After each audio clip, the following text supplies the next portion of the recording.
I gave a talk the other day about Krishna book, the importance and the purpose of the Krishna book, why Prabhupada wrote the Krishna book, how it's the essence of the Srimad Bhagavatam. Srimad Bhagavatam is our main scripture. So today I was wanting to read a little bit of Krishna book. We'll read a couple of stories and make some comment.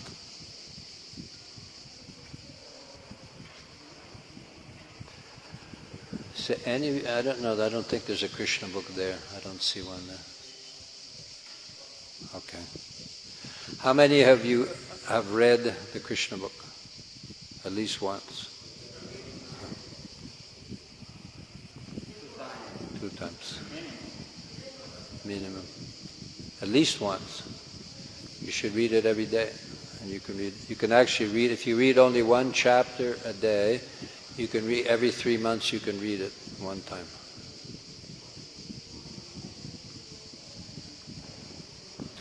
So this is chapter 7 from Krishna book, Salvation of Trinavarta. Some very nice. Because as I explained the other day, the Krishna book is full of philosophy. It's full of explanation of Krishna conscious philosophy. And so I wanted to demonstrate a little of that by reading some of the stories. Like I said, they're not, sometimes when you say the word story, it sounds like a story, a favola, something somebody invented, made up a story. But actually they're not stories. These are the transcendental activities, pastimes, historical records of Krishna, the Supreme Personality of Godhead. So they're not stories actually. They're actual facts. So. But there's a philosophical explanation in the middle of the fact, of the story. So this is the salvation of Trinavarta. The salvation of Trinavarta. Trinavarta was an associate of Kamsa. You all know who is Kamsa, the one who wanted to kill Krishna, the demon, number 1 demon who wanted to kill. Who he heard when he was bringing his sister home, Devaki, with Vasudeva, a voice came and said, "The 8th child of your sister will kill you." So from that moment on, Kamsa was only thinking about Krishna. How can I kill Krishna? How can I prevent him from killing me? I want to kill him first. So after Krishna, as we know the story, Krishna, he was transferred by Vasudeva to Gokula, where Nanda Maharaj and Mother Yashoda, in exchange with the new daughter of Mother Yashoda. And from then on, Kamsa, they tried to kill all the babies that were born, something like the story of Herode and Jesus Christ. Actually, there's some idea that they stole that story from the Vedas, from the story of Krishna. They made up the story from the story of Krishna, actually. It's exactly the same story. It's interesting. But Kamsa kept sending, he would regularly send his friends, all of his friends were powerful mystic yogis, powerful demons, and he would send them to try to kill Krishna. And this is one of his friends was named Trinavarta. And actually in this chapter there are 2 demons that try to kill Krishna, Shakatasura and Trinavarta. So the Supreme Personality of Godhead, Krishna, is always full with 6 opulences, namely complete wealth, complete strength, complete fame, complete knowledge, complete beauty, and complete renunciation. The Lord appears in different, complete, eternal forms of incarnation. So these are one of the definitions Prabhupada gives right from the beginning of the Krishna book, is that Krishna, the Supreme Personality of Godhead, as the possessor of these 6 opulences: wealth, strength, fame, knowledge, beauty, and renunciation. These are one of the definitions of God. I really get thirsty. One of the definitions of God, that he has all these opulences, and which is what makes him attractive. Everyone is attracted to wealth And if you look in the news, they're always talking about these. They're not anybody particular, but they have so much money, and then everyone is attracted. Everyone's naturally attracted to wealthy person. If you look at the news, there's so many stories of wealthy persons, strong persons, but the wealthy persons are not necessarily strong. And the strong persons are not necessarily beautiful. Actually, sometimes they're rather ugly. They're not very attractive, but they're attractive because they're so strong. They can lift weights or something. Or sometimes one is a professor. He has an incredible memory. He has so much knowledge. People are attracted to that. But what is the definition of Krishna? That he has all six completely. He's the most wealthy, he's the most famous, he's the most knowledgeable, he's the most renounced. He had 16,108 wives, but he was not attached to even one of them. He could walk out at any time, without any attachment. So Krishna has all six opulences. The Lord appears in different, complete, eternal forms of incarnation. The conditioned soul has immense opportunity to hear about the transcendental activities of the Lord in these different incarnations. That's why Krishna comes in so many forms, so many incarnations, so many avatars. And has Vyasadeva come and write it all down, just to give us material to hear and chant about Krishna. Otherwise we could say, think of God. If you tell people, you should think about God, what should I think about God? I don't know anything about him. Never seen him, never heard of him, I don't know anything about him. I don't know what he looks like, nothing. So how you can think about somebody like that you don't know anything about? But in the Vedas, the Vedic knowledge, Krishna arranges to appear in unlimited forms and engage in unlimited pastimes. And they're all written down. They're all written down in the Vedas. So that it just, His Krishna's mercy to give us material for hearing about Him, that's all. So that's what Prabhupada says. The conditioned soul has immense opportunity. We have an immense opportunity. We just have to take advantage. This is an immense opportunity. You can hear about Krishna, find out all about Him, continuously, repeatedly talk about Him, hear about Him. And that way our heart becomes purified of all material attractions.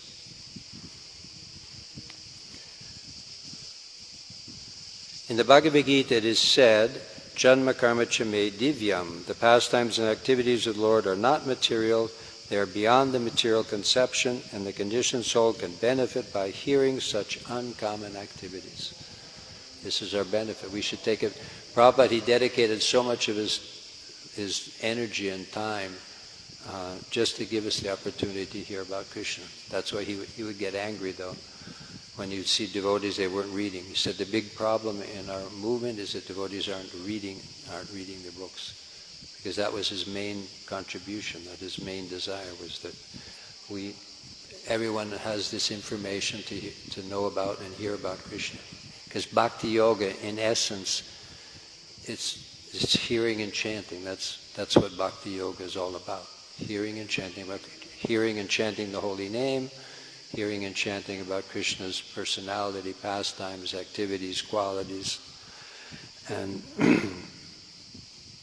but you need the information. You need that information to be able to hear about Krishna, and we have it. It's all right here. Prabhupada said this is the essence of Srimad Bhagavatam. If you can't read the whole Srimad Bhagavatam, when you look at all those volumes, you become afraid. You become, how can I read all that? It's all in one book. The essence is here, all in one book. You just have to pick it up and hear about Krishna constantly. And Krishna says, Janma karma chame divyam. Anyone who understands the transcendental nature of my birth and activities, he won't take birth again. Anyone who realizes and fully understands the transcendental nature of my birth and activities, Prabhupada will quote this verse very often from Bhagavad Gita. Janma karma chame divyam. Haribo evang yoveti tattva taktva dehang punarjama naiti mam eti sarjuna. Anyone who knows the transcendental nature of my birth and activities, he won't have to take birth again. So this is a direct street, the direct road to go back to home, back to God. Just hear and chant about Krishna.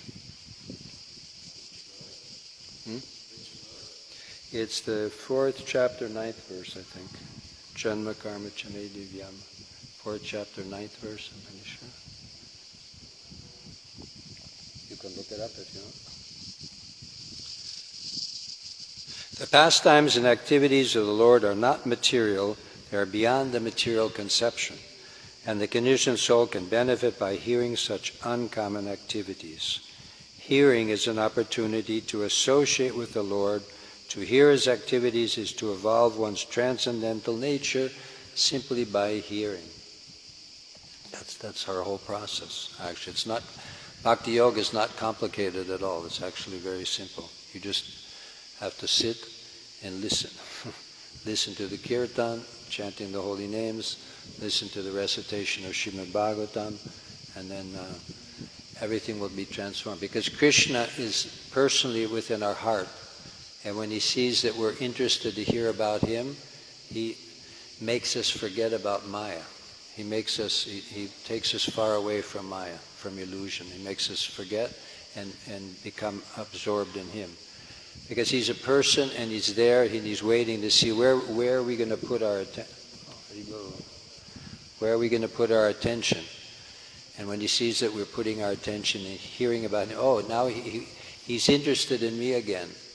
He's forgotten about me and he's rejected me for millions of lifetimes. Now, finally, he wants to hear about me. Krishna becomes very enthusiastic, very happy. And Bandhu Nitai is here. Haribo? Bandhu Nitai is here?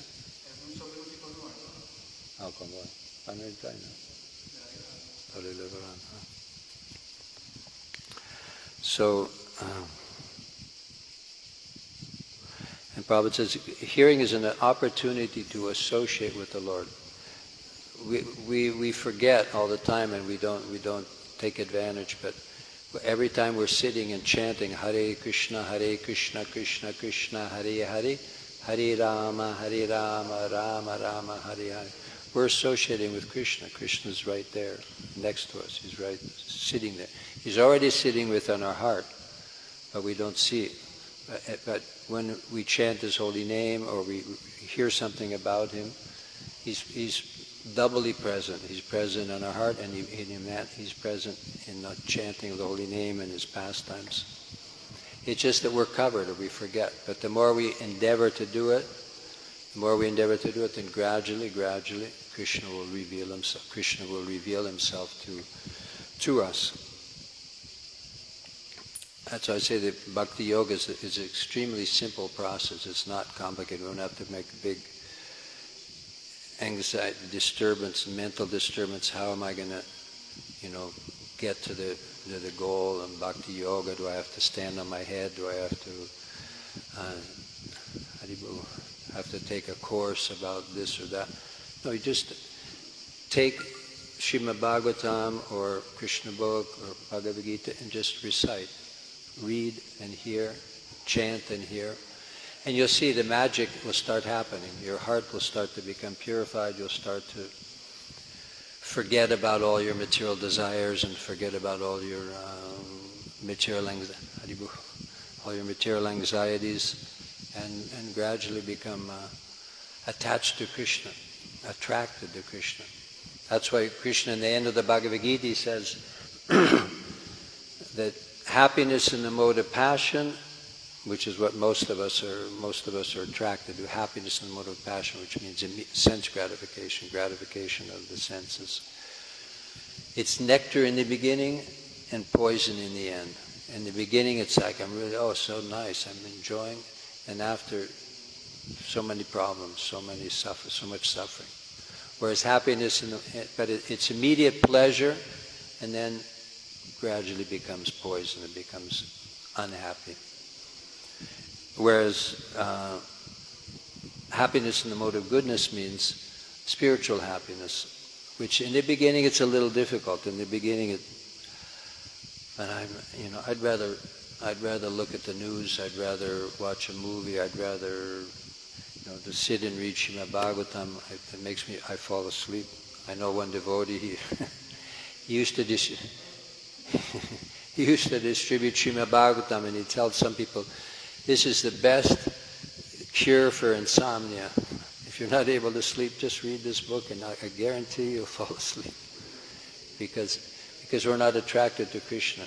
Our mind is always thinking about some sense gratification, something else. So we're not. But the nature of spiritual happiness is that if you do it anyway, if you practice it anyway, every day, like every day we chant our rounds. We chant Hare Krishna at least 16 rounds, or as much as you have your promise to do. Some days you feel, I'm really enthusiastic. Other days it's like really. But if you just do it every day, gradually, actually get a taste for it. And so the same, reading Srimad Bhagavatam is like that. It's happiness, it's transcendental happiness, and it's happiness in the mode of goodness. And it takes some time. It takes a little endeavor in the beginning to break through the ice. Sometime if you're going to read Srimad Bhagavatam, take a little nap before you read. I found that to be quite useful. Make sure you're rested enough. Because once you start reading Srimad Bhagavatam or Krishna book with same thing, then in the beginning the mind is rejecting and thinking of so many other things, and so many things you have to do, so many desires you have. But then if you keep at it, if you keep reading a little more, another page, I can say from my own experience that at a certain point you take off. It's like an airplane. Airplane that doesn't just go, you have to get up speed when you're on the ground still, and it keeps going, and you get faster and faster, and then finally you take off. So it's the same with hearing about Krishna. It's in the beginning. It's a little difficult. It's a little boring. May seem boring, but then if you stick with it, if you have faith in the spiritual master and the acharyas, that it actually works, then you'll see one day you won't be able to put it down. You won't be able to, it's so ecstatic. Let me read another story. But what I can say helps a lot is if you make a vow. I'm going to read 10 verses of the Bhagavad Gita every day. I'm going to read one chapter of the Krishna book every day. I'm going to read one chapter of Srimad Bhagavatam every day. Make a plan, make a vow, make a promise that I'm going to do that every day. Take something which you know you can do it. You'll be able to make it. I know there's devotees they've made a calculation that if you read 43 pages of Srimad Bhagavatam every day in 1 year, you'll read the whole Srimad Bhagavatam. 43 pages some days may be quite a lot, may seem like a lot. But if you say, well, I'll read, I personally prefer to read one chapter, because one chapter is you get a whole idea in one chapter. Or if you can say, I'll read 10 verses every day. 10 verses every day, 10 verses in purport every day. And then you'll see that's how yoga works, by being regular, practicing every day. Practicing asanas. If you do it one day, yes, and then a couple days, no, it never happens. You never become good at it. But if you do a little bit every day, then you gradually, then you want to do more. Gradually you want to do more. Gradually you want to increase. Just like people begin by chant one round. For some people to chant one round is a big thing. It's a big endeavor. To sit down for 10 minutes and chant is not easy. But if they do it every day, then the gradually, now I want to do 2, now I want to do 4, now I want to do 8, and gradually you'll arrive. But every kind of endeavor, if you're regular and steady at it, practice every day, then it'll increase. So the same with hearing about Krishna. You have to practice it every day. Nityam Bhagavata Sevaya, every day, then it'll come naturally. You won't be able to do without it. Like we started our class in Italian in the morning. During the lockdown, we started giving a little reading of Srimad Bhagavatam every morning at 6 o'clock for half an hour. And because we've done it every day now for, it's been about 4 years, I couldn't live without it. I couldn't, I don't think I could, I couldn't think to not do it, tomorrow.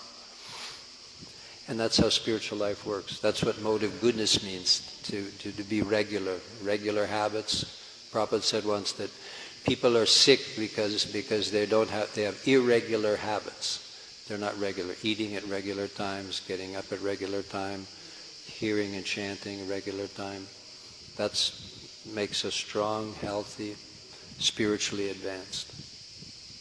Anyone have any questions so far? Anybody have any curiosity or reflection, some thoughts?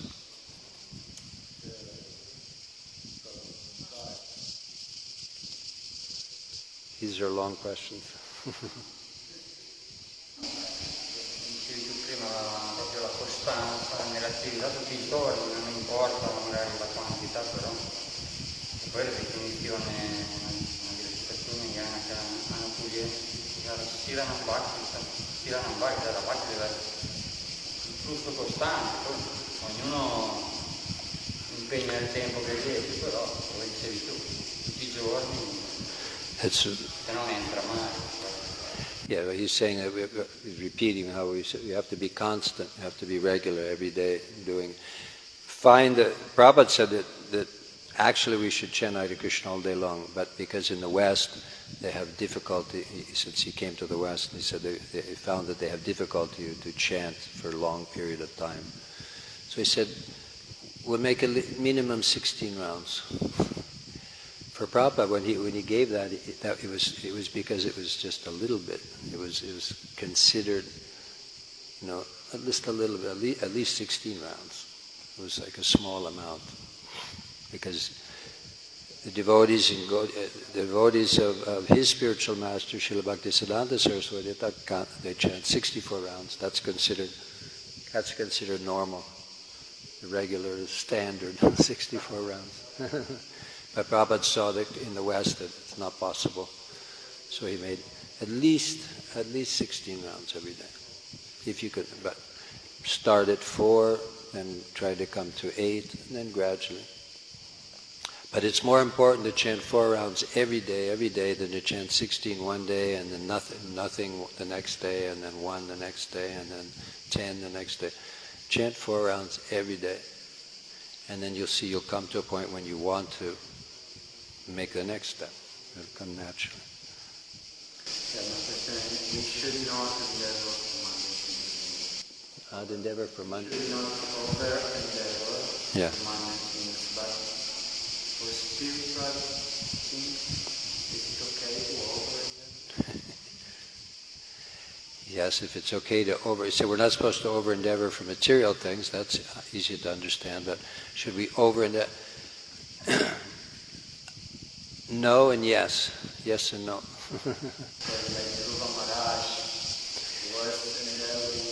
Yeah, we should endeavor. We should be trying. I mean, you don't get anywhere. Even in material world, you don't get anywhere if you don't endeavor, if you don't try hard. But like I said, mode of goodness is that you're steady. Like I said, don't chant 64 rounds one day and then the next day you're so tired.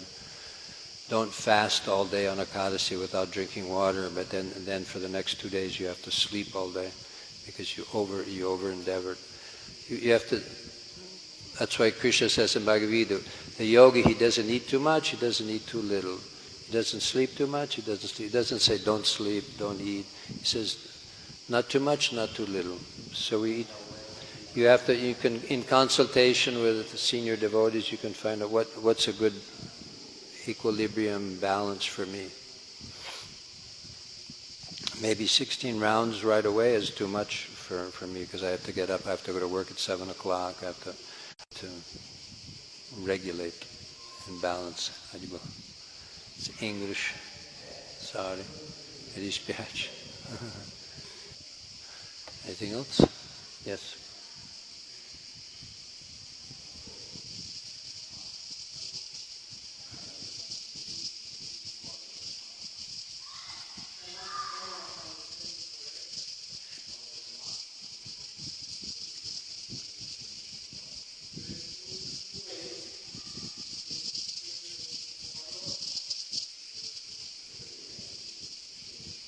Bhagavad Marg and Pancharatrika Marg, those?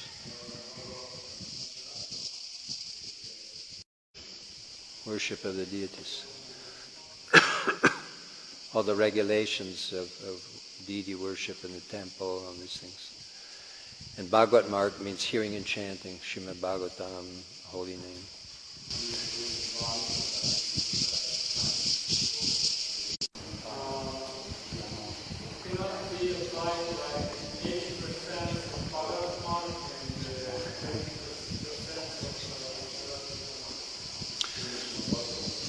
More important is Bhagavad Marg, yes. What language you speak? What language are you speaking? Because you said more important Bhagavad. That's what I heard.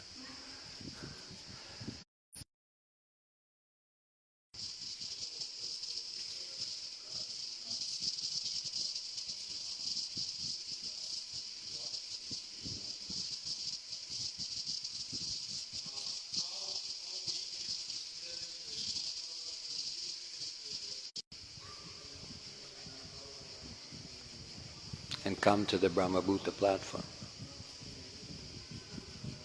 But it's true, there's devotion, it's described that it's either third or the fourth canto, I think the fourth canto, third or fourth canto, I'm not sure, that there's devotional service in ignorance, there's devotional service in passion, there's devotional service in goodness. That's also described. I'm serving Krishna because I'm joining the Hare Krishna movement because I want to get a position, power, money.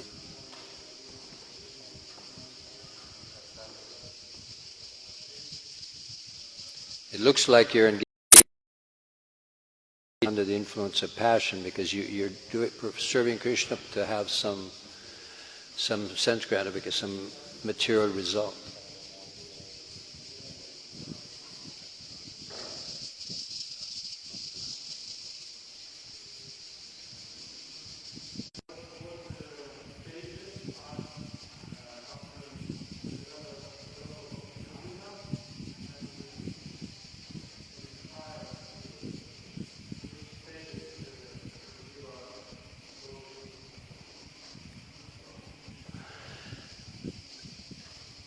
Once we realize we're not this body, Brahmabhuta, we realize that we're not this body, that's the Brahman realization. And then we realize we're eternal servant of Krishna. And then we realize our eternal relationship with Krishna. As we know, the three phases are Brahman realization, the realization of the effulgence, coming from the body of Krishna. And then Paramatma, to realize God's presence everywhere, in our heart also. And then Bhagavan, Krishna, the Supreme Personality of Godhead. If we read this book, then you jump immediately to Bhagavan realization.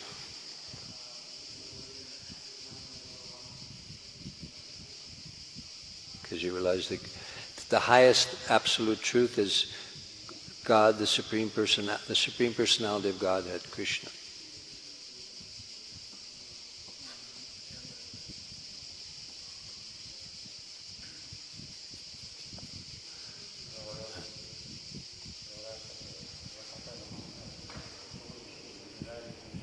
Sì, dei vari livelli di realizzazione che Prabhupada descrive sempre, Brahman, Paramatma, Bhagavan. Quello si può anche spiegare quello, sì. Dei vari stadi di coscienza. Did you mean the different stages from Shraddha to Prema, that list?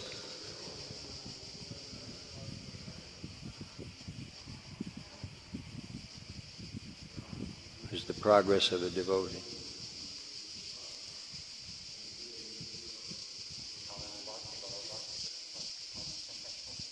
There's many different types of.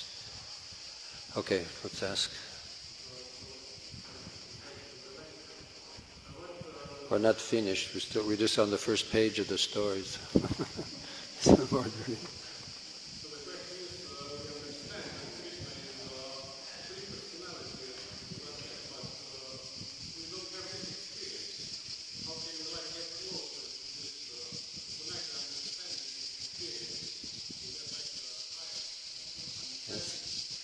We are experiencing, we just don't fully realize it. We're standing in front of Lord Chaitanya. Lord Chaitanya is there on the altar, but we don't realize it. But if we keep acting as if that is Lord Chaitanya, that's why there are different rules and regulations in the Nectar of Devotion. How practically you act as if Krishna's there on the altar, God, the Supreme Personality of God, is there in the form of the deity. You don't turn your back on him. You don't fight with somebody in front of him. There's so many regulations, there's 64 regulations.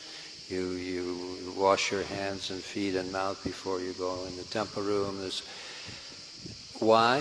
Why do we do all those regulations? Because we're acting as if we would, if we really fully understood, if Lord Chaitanya came right now, you would do all those things, and he is there, but we don't see him because we're covered with material covering.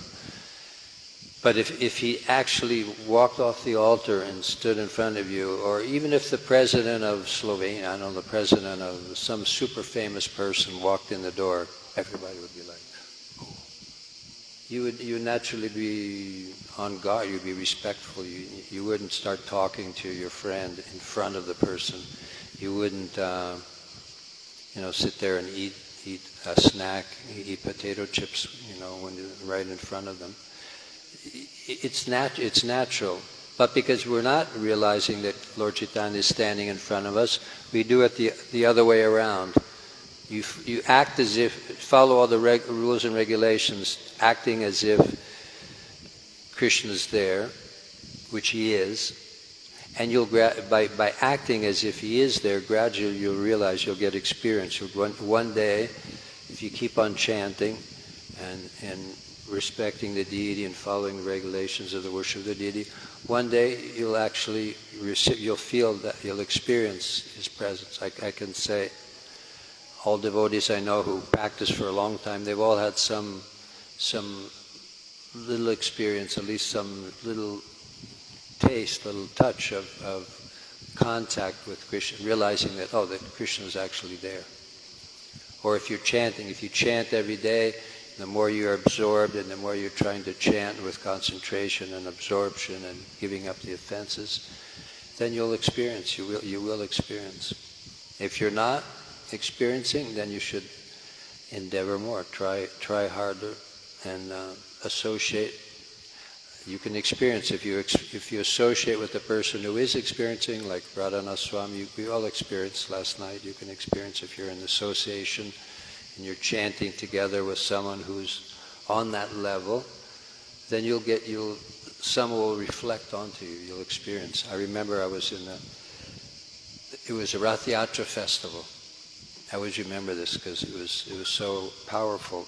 It was a Rath Yatra festival, and it was the end of the festival, and Prabhupada was on the stage, the Jagannath Subhadra Baladev, they were up above on an altar, and Prabhupada was on the stage, and there were many devotees around him, and we were all chanting. There was a big crowd. I was in the middle somewhere of the crowd of people, and there was lots and lots of people. And Prabhupada, at a certain point, he just started going and just chanting in ecstasy. And we could all feel it. Everyone could feel the ecstasy that it's like he was just pouring out ecstasy. I've experienced that also. I've been in kirtans in India with thousands of people, with Radhanath Swami leading the kirtan, and I felt that same experience. I'll say from my personal experience, the ecstasy that a devotee who's chanting on the spiritual transcendental level, he can transmit that, and you can also experience it. You just have to be there and keep endeavoring, follow the regulations that are there of how worshipping the deity, and gradually Krishna will reveal himself, little by little touch at a time. He will reveal himself to you. So you have to try it to believe it. You have to experiment and believe it.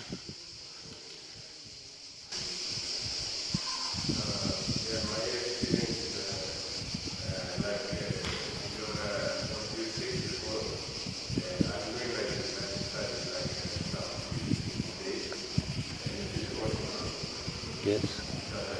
That's the mode of goodness. He's saying how he's making a plan every day. I'm going to study this much. I'm going to learn. What did he say? Drops of water wear away the mountain. You know that expression? A little bit every day, you can wear down a whole mountain. If you little drops of water every day, you can gradually bring down a whole mountain. So if we practice every day, he knows over 200 verses, Bhagavad Gita, Srimad Bhagavatam, because he learned one every day, two every day. I don't know. How many do you learn every day? Yeah, at the beginning, I did about one a week. Yeah. One a month, yeah.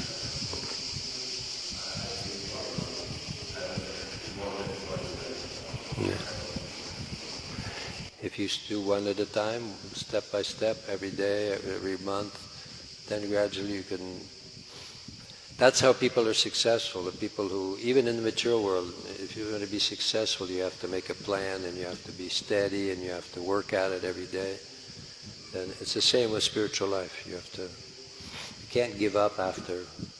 I didn't see Krishna in 6 months. If you want to see Krishna in 6 months, then you have to do like Dhruva Maharaj. Stop eating, stop drinking, and live on air, and be totally absorbed in hearing and chanting the holy name 24 hours, just don't sleep. If you can do that, then maybe in 6 months you will realize Krishna, but it's going to take us a little longer because we're not able to imitate Dhruva Maharaj. But if you confer, if you speak with your authority, with a senior devotee that's had more experience, then you can ask, what do you think I should do? I have to go to work at this time every day. I come back at this time every day from work. How can I organize my life to chant every day? And he can suggest to you how to organize your life. Okay? Maybe we can make it to the second page here of the story. So the conditioned soul has a natural aptitude to hear something about other conditioned souls in the form of fiction, drama, and novel. That's what I was explaining the other day, that we all like to hear stories.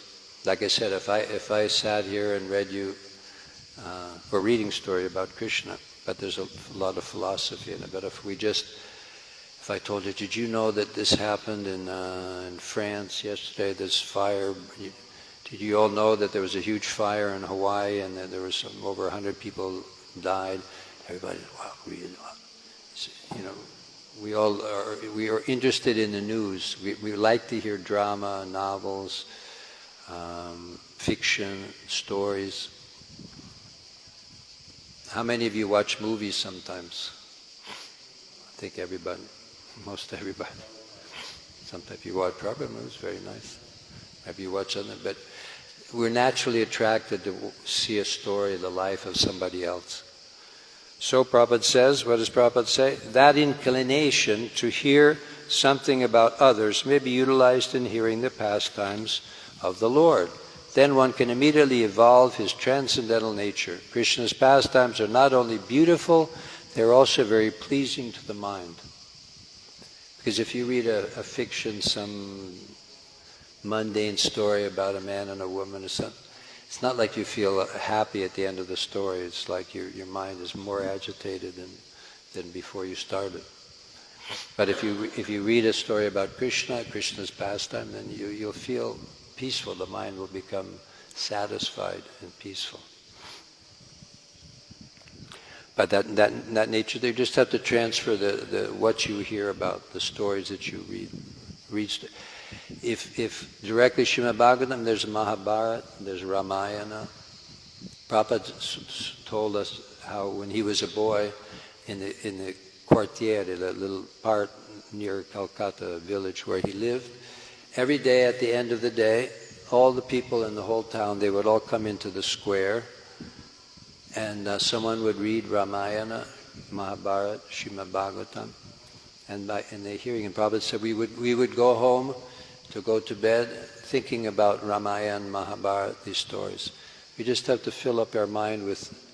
If it's too, I can tell you, if you read Ramayana or Mahabharata, it's enthralling.